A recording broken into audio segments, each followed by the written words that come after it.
आप लोग कैसे हैं? आप सभी लोगों को मेरा बहुत बहुत नमस्कार। मुझे विश्वास होगा कि कहीं न कहीं निश्चित रूप से आप लोग पूरे परिश्रम के साथ, पूरी ईमानदारी के साथ, पूरी मेहनत के साथ अपने लक्ष्य को पाने में लगे होंगे, क्योंकि मेरा मानना है कि संसार में परिश्रम का कोई भी विकल्प नहीं है, कोई अल्टरनेटिव है ही नहीं। There is no alternative to hard work और स्ट्रगल इन द वर्ल्ड। किसी भी तरह का संसार में परिश्रम का कोई भी विकल्प नहीं है, संघर्ष का कोई भी विकल्प नहीं है।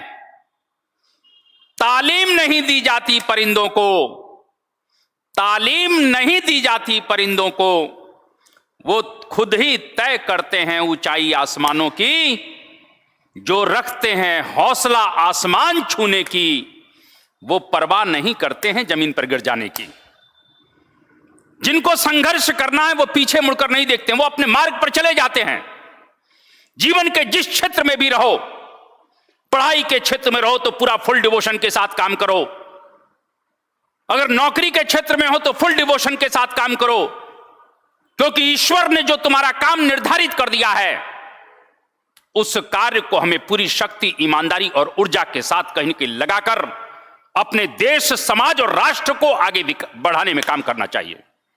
आप खुद देखिए, कहीं ना कहीं मैं कहता रहता हूं कि संसार में कहीं ना कहीं जो आप देखिए, सीमा के ऊपर देखें, जो हमारे सीमा पर जवान हैं वो अपनी पूरी शक्ति के साथ, पूरी ऊर्जा के साथ, पूरी कंसंट्रेशन के साथ जब रात को जागते हैं तब हम लोग रात को सोते हैं। कहीं ना कहीं इस बात को थोड़ा हमें ध्यान देखने की जरूरत है, और इसीलिए मैं बार बार कहता रहता हूं कि आप जहां भी रहें, जिस क्षेत्र में रहें, पूरी तरीके से परिश्रम करें। क्योंकि मैंने अभी कहा कि परिंदों को कुल मिला के कोई तालीम नहीं दी जाती, परिंदों को नहीं दी जाती तालीम आसमान छूने की। वो आसमान तो कुल मिला के कहीं ना कहीं अपने जज्बे से, अपने जुनून से छू लेते हैं। मैंने कल भी कहा था इस बात को, आज भी कह रहा हूं कि जीवन में कोई अपने कहीं ना कहीं काबिलियत से ही महान बनता है, अपने परिश्रम से ही महान बनता है, अपने मेहनत से ही महान बनता है, अपने जुनून से ही महान बनता है। और आज मैं कहीं ना कहीं निश्चित रूप से इमामे हिंद, जो कहीं ना कहीं हमारे राष्ट्र की पहचान है, इस हिंदू सनातन संस्कृति की पहचान है, मैं आज अपने उस पूज्य इष्ट को लेकर आया। निश्चित रूप से मैं कह सकता हूं कि कहीं ना कहीं निश्चित रूप से इनका व्यक्तित्व धरती पर आने के बाद जब इन्होंने अवतार लिया तो हमको जीना सिखाया। हमारे इष्ट, हमारे भगवान, हमारे ईश्वर कैसे थे कि हमें कहीं ना कहीं आकर ये बता रहे हैं कि कुल मिला के तुमको अपने जीवन में कैसा आचरण करना चाहिए, तुमको विषम परिस्थितियों में कैसे संघर्ष करना चाहिए। कहीं ना कहीं निश्चित रूप से मैंने कभी भी कहा कि संसार में परिश्रम का कहीं पर भी किसी भी प्रकार का कोई विकल्प नहीं है। आप देख लीजिए कि जितने भी लोग दुनिया में ऊंचाई पर गए हैं वो बिना संघर्ष के गए हैं, बिना परिश्रम के गए हैं।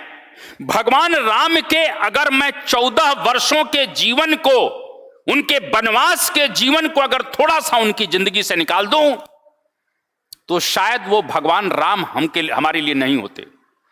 राजा राम से भगवान राम बनने की जो यात्रा है, यह कुल मिला के ये 14 वर्षों की यात्रा है। जिसको राजा राम से भगवान राम कुल मिला के बनाया, ये बहुत इंपॉर्टेंट है। क्या उस समय अवध के अलावा अन्य स्टेट भारत में नहीं थी? बहुत से राजा थे, बहुत से राज्य थे, लेकिन हम तो किसी का इतिहास उतना नहीं पढ़ते हैं। और भगवान राम के ऊपर कहीं ना कहीं निश्चित रूप से एक से एक दुनिया में ग्रंथ लिखे गए। रामचरितमानस जब अकबर के समय में लिखी जा रही है गोस्वामी तुलसीदास जी के द्वारा, तो आपको मालूम होना चाहिए कि एक अंग्रेज यहां आता है और वो उसको पढ़ता है, रामचरितमानस को, और मानस को पढ़ने के पश्चात भगवान राम के व्यक्तित्व से इतना अधिक प्रभावित हुआ कि उसने कहा कि हिंदुस्तान के करोड़ों लोगों की अगर एकमात्र बाइबिल कोई है तो वो रामचरितमानस है। मैं इसीलिए इस बात को कहना चाहता हूं कि भगवान राम के जीवन का जो संघर्ष है उसको कम से कम हमें जीवन में याद रखना चाहिए।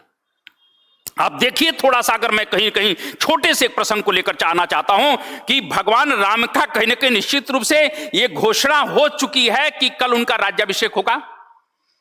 पूरे अयोध्या नगरी में कुल मिला के कहीं ना कहीं निश्चित रूप से जो है धूम धड़ाका मचा हुआ है, प्रसन्नता है, खुशी है। महाराज दशरथ कहीं ना कहीं अनाउंसमेंट कर चुके हैं कि कल राज्याभिषेक होगा, गुरु वशिष्ठ का आशीर्वाद है, सबकी कहीं ना कहीं खुशियां हैं।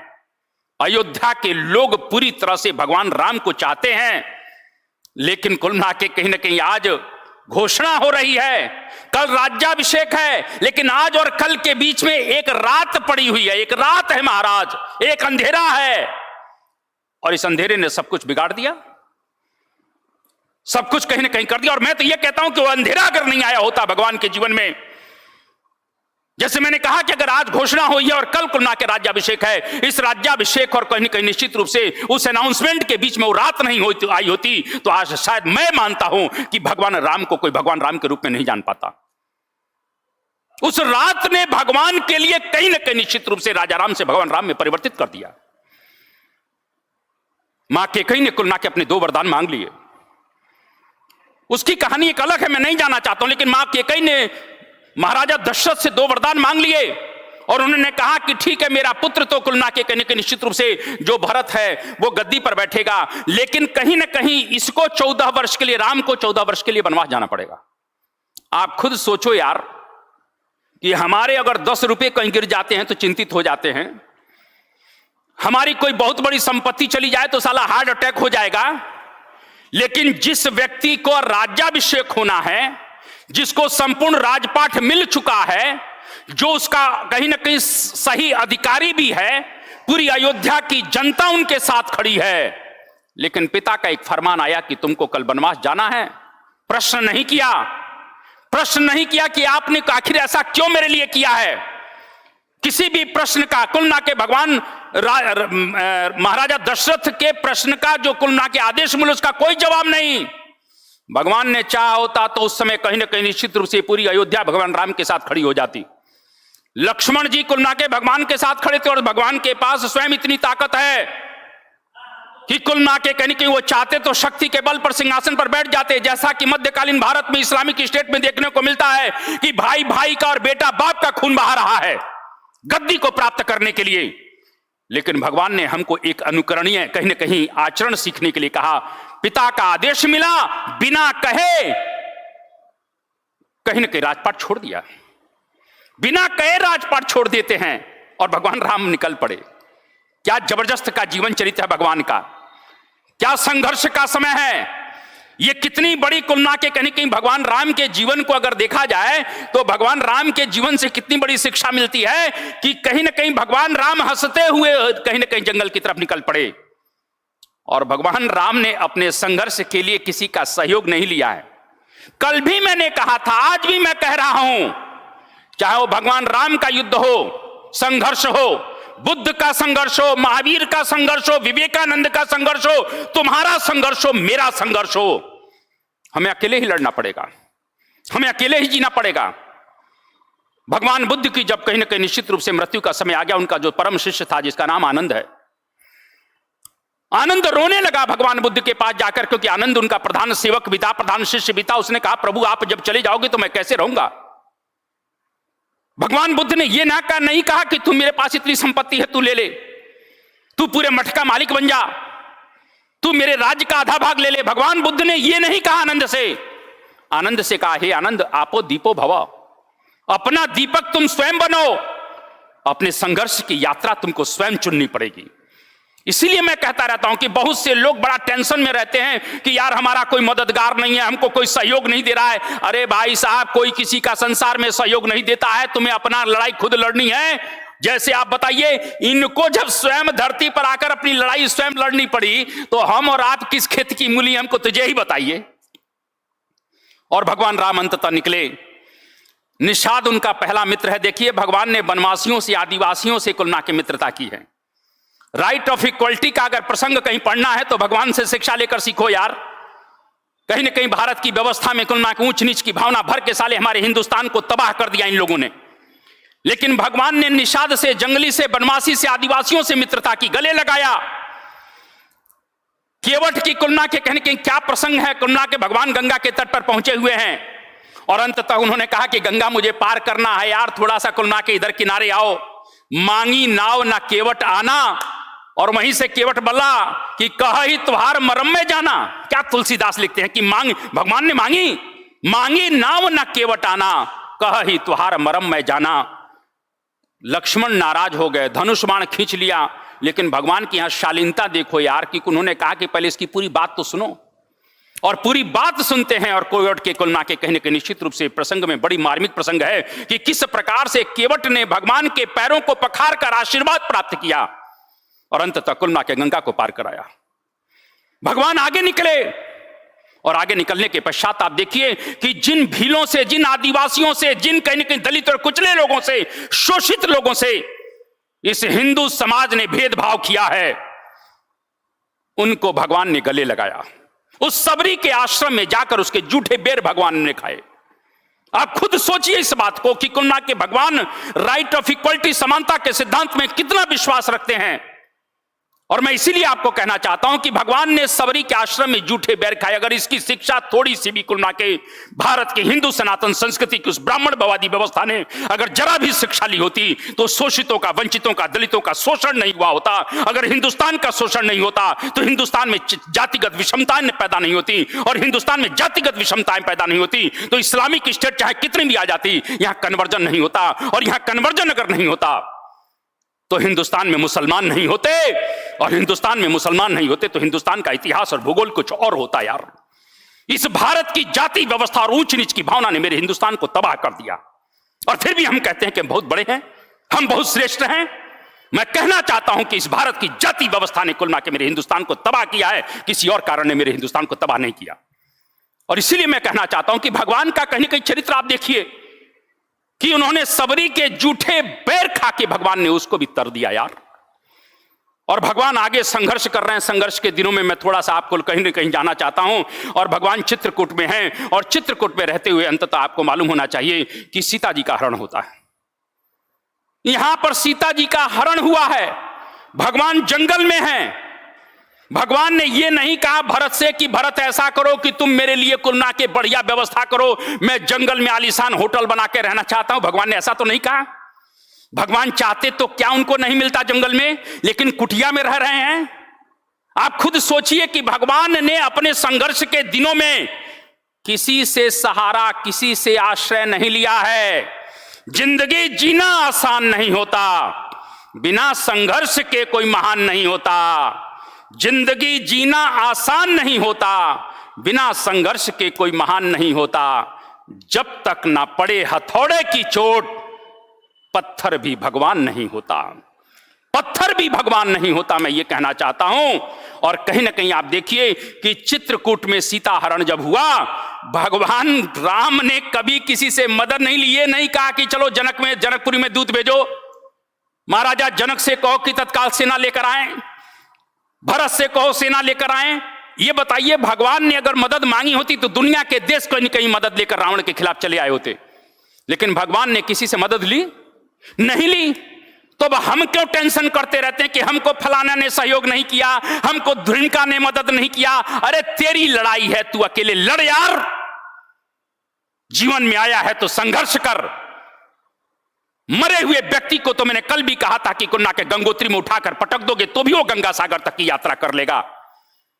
जिंदा होने की निशानी तो यह है कि पानी की लहरों के विपरीत तुम गंगा सागर से गंगोत्री तक की यात्रा करो यार। जो विषम परिस्थितियों में कुलना के संघर्ष करते हैं वही तो महान बनते हैं, वही तो इतिहास रचते हैं, उन्हीं का इतिहास लिखा जाता है।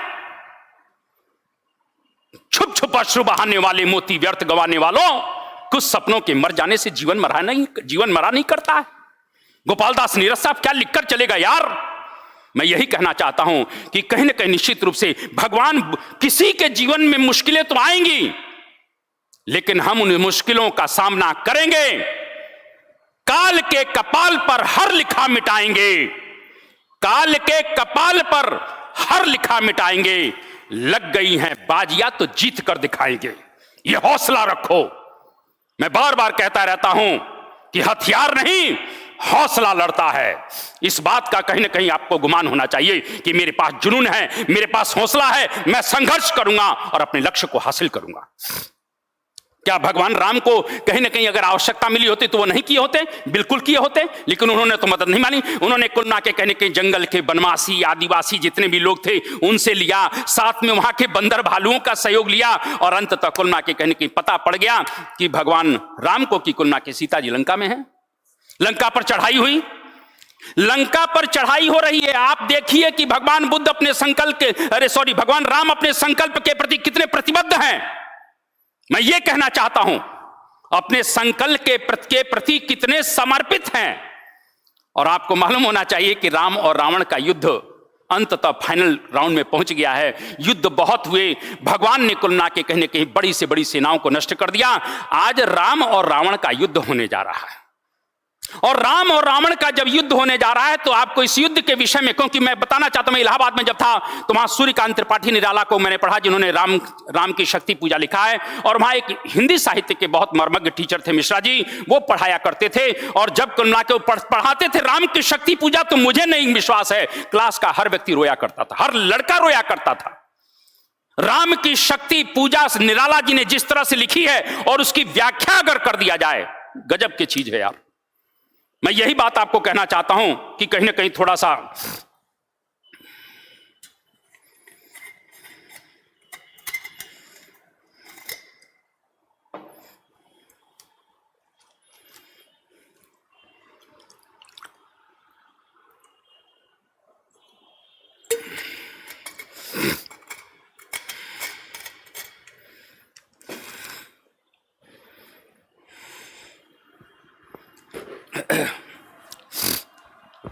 गर्मी का टाइम है और थोड़ा सा पानी की जरूरत पड़ जाती है। मैंने यही आपको कहा कि कहीं ना कहीं अगर थोड़ा सा इस विषय को लेकर अगर हम बात करें तो भगवान राम और कहीं ना कहीं निश्चित रूप से आज अंतिम चरण में लड़ाई होने जा रही है। और भगवान राम और रावण का जो युद्ध होने जा रहा है वो युद्ध इतना भीषण था कि तीनों लोक हिल गए। शाम होते होते कहीं ना कहीं युद्ध पूरी तरह से रावण के पक्ष में चला गया।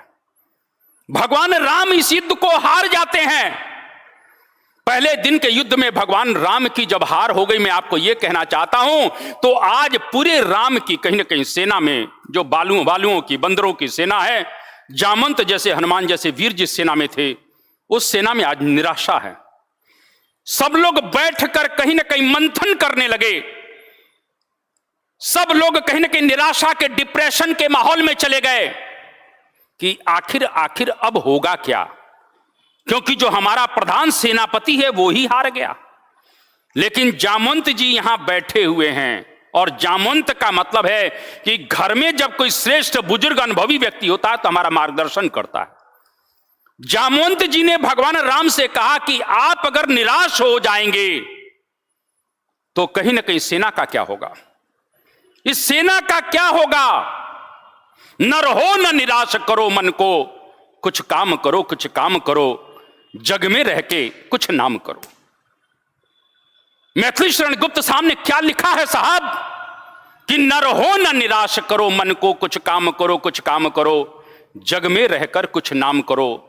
यह जन्म हुआ किस अर्थ अहो, समझो जिसमें यह व्यर्थ ना हो। कुछ तो उपयुक्त करो तन को, न रहो न निराश करो मन को, कुछ काम करो कुछ काम करो, जग में रहकर कुछ नाम करो। मैं कहना चाहता हूं कि कहीं ना कहीं निश्चित रूप से इस प्रकार से जामवंत जी ने कहा कि आपके लिए निराशा उचित नहीं है। भगवान ने कहा कि मेरी यह समझ में नहीं आ रहा है कि मैं सत्य के लिए लड़ रहा हूं, सत्य के साथ खड़ा हूं, धर्म के साथ खड़ा हूं, वो असत्य के साथ खड़ा है, वो अधर्म के साथ खड़ा है, लेकिन फिर भी उसकी विजय हो रही है। और दूसरा कहने के भगवान ने कहा कि आज मैंने इस युद्ध को करते समय बड़ी गौर से देखा तो रावण युद्ध नहीं लड़ रहा था, उसको युद्ध लड़ा रहा था कोई। और वो कौन लड़ा रहा था? वो शक्ति लड़ा रही थी, वो मां दुर्गे लड़ा रही हैं। वो मां दुर्गे के कवच कुंडल में रहते हुए वो इस युद्ध को लड़ रहा है। भगवान ने कहा मैं राम को तो न जाने कितनी बार, रावण को मैं न जाने कितनी बार हरा सकता हूं, लेकिन मैं शक्ति को कैसे हरा पाऊं। इसी समय जामवंत जी ने बड़ी सुंदर उपाय दिया और जामवंत जी ने कहा कि कुलना के भगवान अगर ऐसी बात है तो आप शक्ति की उपासना करो। क्योंकि शक्ति धर्म के साथ खड़ी होंगी और सत्य के साथ खड़ी होंगी। हनुमान जी को आदेश मिला, अंततः कुल मिला के कहने कि भगवान राम साधना में 9 दिन के लिए बैठे हैं। इतने दिनों के लिए लक्ष्मण को सेना दे दी गई कि तुम युद्ध करो, और भगवान राम कुल मिला के कहने की शक्ति की आराधना में लग गए। 108 कमल के फूल कहीं ना कहीं सब व्यवस्था भगवान के बगल में कर दी गई, एक थाल में 108 फूट रख दिए गए। ये राम की शक्ति पूजा में पूरा का पूरा प्रसंग आता है। भगवान राम कुलना के कहने कहीं 108 फूलों का कुलना के कहने कहीं अर्पण करने लगे मां को, और इस तरह से कहने के निश्चित रूप से इस सिद्धि साधना को करने लगे। अंतिम दिन जब आया, अंतिम फूल जब चढ़ाना था, आप जरा समझिए कुलना के अंतिम फूल की बात मैं करना चाहता हूं। जब आप जीवन के अंतिम कुलना के पड़ाव में चले जाएं और यदि वहां शिकन हो जाए तो कितनी निराशा होगी। लेकिन भगवान जब अंतिम दिन अंतिम क्षण में जब अंतिम फूल अपने थाल में डालने चले गए, हाथ चले गए, वो फूल गायब था। शक्ति वहां भी भगवान बुद्ध का परीक्षा कर रही है, और अंततः मां ने, दुर्गा ने उस फूल को उठा लिया। अंतिम परीक्षा भगवान की है। इस प्रकार से मां ने जैसे ही फूल उठा लिया, भगवान विचलित हो गए, भगवान चिंतित हो गए, भगवान फिर निराश हो गए कि लगता है कि शक्ति मेरी साधना को कुल मिला के कहने की स्वीकार करने के लिए तैयार नहीं है, क्योंकि अब अंतिम क्षण है, अंतिम फूल है। मैं क्या अर्पण करूं जिससे मैं मां शक्ति की आराधना करके उनको अपने पक्ष में कर सकूं, उनको प्रसन्न कर सकूं। और इसलिए भगवान जब चिंतित होते हैं, लेकिन इसी समय मैंने क्या कहा कि आपके हृदय के अंदर एक दूसरा भी पक्ष होता है जिसको हम आत्मा कहते हैं, और आत्मा आपको कभी भी दिग्भ्रमित नहीं होने देती है। भगवान के अंदर भी एक आवाज उठी कि अभी भी तेरे पास एक विकल्प है, मां को प्रसन्न करने के लिए एक विकल्प है। भगवान भले निराश थे, लेकिन अंदर से एक आवाज उठी कि अरे मां कौशल्या तो तुझको राजीव लोचन कहा करती थी, यानी तेरे नयन जो है कमल के समान है, तो तेरे को तो मां राजीव लोचन कहती थी। एक कमल गया है तो क्या हुआ, 2 कमल अभी तेरे पास बचे हुए हैं। बारे संकल्प, इसको संकल्प कहते हैं। भगवान ने तत्काल तुणीर से बाण निकाला, और तुणीर से बाण निकालकर अंततः सोचा कि मैं एक आंख अर्पित करके, इस कमल रूपी आंख को अर्पित करके मैं अपने संकल्प को पूरा करूंगा। और इस प्रकार से जैसे ही बाण अपनी आंख में लगाने ही जा रहे थे, तत्काल मां दुर्गा ने कहीं न कहीं भगवान का हाथ पकड़ लिया, और भगवान हाथ का पकड़ने के पश्चात कहा कि तेरी अंतिम परीक्षा भी पूरी हुई, क्योंकि ये फूल तो मैंने ले रखा था। मैं ये देखना चाहता था कि कहीं आप क्या अपने संकल्प के प्रति प्रतिबद्ध पूरी तरह से है कि नहीं है। अंततः भगवान को मां ने आशीर्वाद दिया, आप चिंता मत करिए, अब कल का दिन आपका होगा। इस तरह से भगवान ने कहीं न कहीं सिद्धि के द्वारा, अपने संकल्प के द्वारा अंततः अंतिम क्षण में भी विचलित नहीं हुए, और कहीं न कहीं निश्चित रूप से मां का कुलना के एक तरह से मां की सिद्धि प्रसन्न करके दुर्गा ने शक्ति को अपने पक्ष में किया। अगला दिन युद्ध होता है, और युद्ध में कुलना के आपको मालूम होना चाहिए कि रावण धाराशाही होता है। मैं इसलिए इस कहानी को सुना रहा हूं कि आप देखिए कि भगवान के अंतिम क्षणों में भी उनके सामने कितनी समस्या आई, लेकिन विचलित नहीं हुए, वो परेशान नहीं हुए। मैं इसीलिए कहता हूं कि मुश्किल आती है तो कुल मिला के आपको और ताकत देकर जाती है। मुश्किलें दिल के इरादे आजमाती हैं। बाहर दिनकर साहब क्या लिख कर गए, मुश्किलें दिल के इरादे आजमाती हैं, स्वप्न के पर्दे निगाहों से हटाती हैं, हौसला मत हार गिरकर ओ मुसाफिर, ठोकरें इंसान को चलना सिखाती हैं। मैं बार बार कहता रहता हूं, जीवन में संघर्ष का कोई भी विकल्प नहीं है, कोई अल्टरनेटिव नहीं है। मैंने अभी कहा कि संसार में संघर्ष करोगे तो इतिहास बनेगा। अरे भाई साहब, अगर इतिहास नहीं बनेगा, संघर्ष नहीं करोगे तो इतिहास नहीं बनेगा, कहीं ना कहीं दुनिया के गुमनाम में खो जाओगे। मैंने कल भी कहा था, एक नाम से हजारों लोग जाने जाते हैं, एक नाम से हजारों लोग हैं, लेकिन पहचान तो कुलना के सफलता से होती है। पहचान आपकी सफलता कराएगी। मैं बार बार कहता रहता हूं कि संसार में कुछ ऐसा कर जाओ कि आपके जाने के बाद भी कुलना के कहने कि आपका इतिहास बचा रहे, आपकी याद बची रहे। भगवान बुद्ध ने यही तो कहा कि जन्म होना भाग्य की बात है, मरना समय की बात है, लेकिन मरने के बाद तुझे याद करना ये तेरे कर्म की बात है। इसलिए हमको भी ऐसा कर्म करना चाहिए कि कहीं न कहीं जाने के बाद भी संसार में हमारा इतिहास बना रहे। मैं बार बार कहता रहता हूं कि जिंदगी की असल उड़ान अभी बाकी है, जिंदगी की असल उड़ान अभी बाकी है। जिंदगी की कहीं न कहीं निश्चित रूप से उड़ान अभी तो नापी है जमी, अभी तो सारा आसमान बाकी है। कहीं ना कहीं अभी तो हम संघर्ष में लगे हुए हैं। और मैंने क्या कहा, भी बार बार कहता रहता हूं कि परिश्रम का संसार में कोई भी विकल्प नहीं है। परिश्रम करते रहो, परिश्रम करते रहो, परिश्रम करते रहो। इस बात को ध्यान में रखते हुए मैं अपनी बात को यहीं पर रोकना चाहता हूं। जीवन में कभी उदास नहीं होते, असफलता से कभी निराश नहीं होते। हाथ की लकीरों पर यकीन मत करना, क्योंकि तकदीर तो उनकी भी होती है जिनके हाथ नहीं होते। इसलिए सत्य को कहने के लिए शपथ की जरूरत नहीं पड़ती, नदियों को बहने के लिए किसी पथ की जरूरत नहीं पड़ती। जो बढ़ते हैं जमाने में अपने मजबूत इरादों पर, उन्हें अपनी मंजिल पाने के लिए किसी रथ की जरूरत नहीं पड़ती। आज मैं भगवान राम के इस प्रसंग को लेकर आया हूं। मेरा अहोभाग्य है कि कहीं ना कहीं मैं इनको लेकर कुल ना के आपको प्रेरित करने के लिए खड़ा हुआ। ये मैं अपने को भाग्यशाली समझता हूं और इन्हीं शब्दों के साथ अपनी वाणी को विराम देता हूं। जय श्री राम, वंदे मातरम, भारत माता की जय।